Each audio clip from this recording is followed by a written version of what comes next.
Hi guys, so ngayon guys, magluluto pala ako ngayon ng kusa. So ito yung tinatawag nila guys na kusa. Para siyang kalabasa na mahaba. Ayan siya. Ayan ang ating kusa.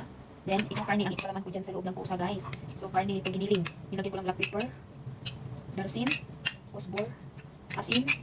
Then, lagyan natin ng olive oil. Then, mix lang natin guys.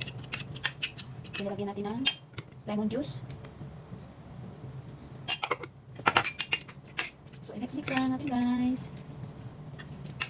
So, nilagyan ko pa ito ng parsley and coriander leaves. So, lagyan natin ng tomato paste.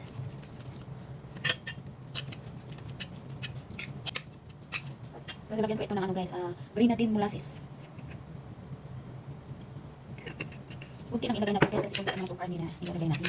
Kasi 4 na piraso lang yung kusa natin. Lagyan natin ng buto. Kasi dito natin yan ipapasok sa loob.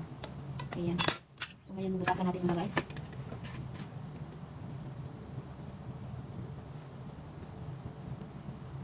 Balik natin itong mga buto sa loob.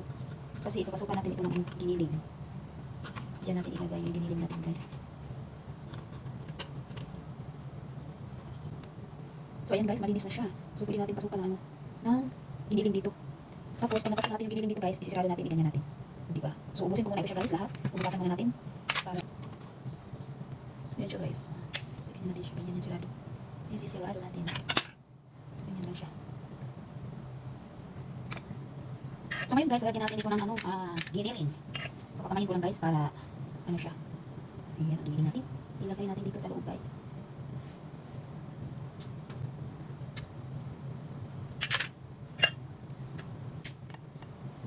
Then, isirado natin ito siya guys. I-close natin.